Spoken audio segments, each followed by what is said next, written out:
Hey, it's Ashley, and today we are going to talk about some measures that you can take to prevent tech panic. I know a few weeks ago we talked about how to handle tech panic in the moment, and I know you can't always do this, but there are certainly things that you can put into place, some habits that you can form that will help prevent some of these situations from happening.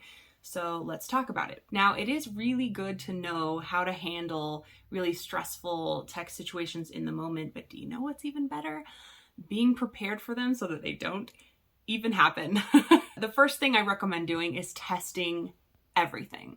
So this means you are now your own client. You're going to go through the process as if you were that client, and you're going to practice. You're going to click on the links. You're going to send yourself all the emails. We never send an email without sending a test first and clicking on all the links inside because of a few things that have happened. I'm sure I've shared before. But you want to make sure that your links go where they say they're going to go, right? Put your name and email in, hit submit, see what happens, see what the thank you page looks like, scroll through it in an incognito window, if I can even say it, or on another computer, just so you can see what it looks like from someone else's view. The other part of this is to look at it with a critical eye, right? What's missing? How could this be better? What would I want if I were the client?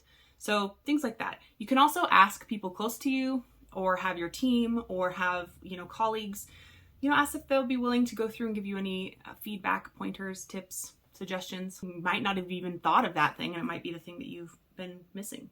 Number 2 is give yourself some time to prepare. So what do I mean by this? I mean, before you, hit send, before you launch something, before you start a class, before you jump into that meeting, give yourself some time to gather your thoughts. Look at your notes. If you have a presentation, go through your presentation really quickly. Make sure that everything looks the way that you want it to. Do a sound check, do a video check, do whatever you need to do in the first, 20, 30 minutes before you have to actually do the thing. Like, ground yourself, give yourself a nice deep breath, again, with that oxygen to the brain, give yourself some good oxygen so that you can be rational in your thought process. And, make sure you have things that you want to discuss, things you want to reference. Make sure you have those links handy or even pulled up already. Grab a glass of water. Make sure you take care of yourself. Go to the bathroom, whatever you have to do to get ready. You know how when you're in a meeting, it usually takes 15 or 20 minutes to actually get to anything productive because you're just give yourself that time, right? Give yourself that time to kind of get settled in, and you'll be a lot happier once you get rolling, and you'll feel a lot more prepared. Finally, and this is probably the most important tip of all, have a process document.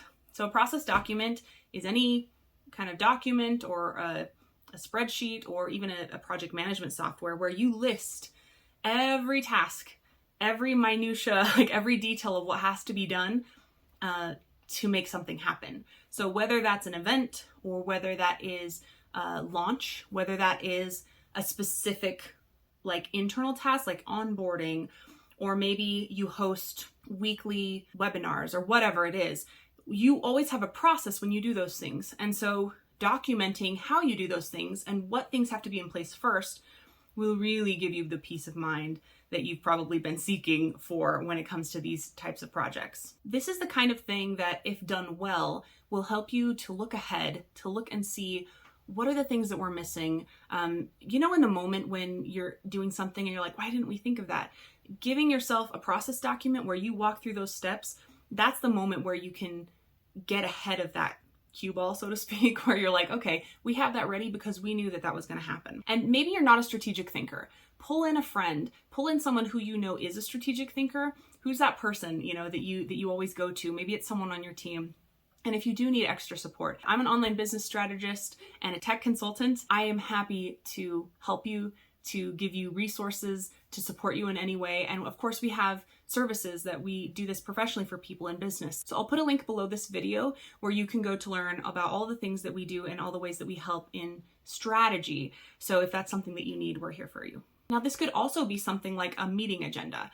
Just having a few bullet points of all, the little things that you want to be able to cover in that meeting will allow you to freely think creatively about each thing, because you're not trying to worry and remember about all the things you want to talk about. You've given yourself the time and space to prepare, and you have that list right in front of you. And people will start enjoying the meetings even more. They can be shorter, they'll be more effective, and I think it's a win-win for everybody. Now, this is just the tip of the iceberg, but I hope that these few tips helped you.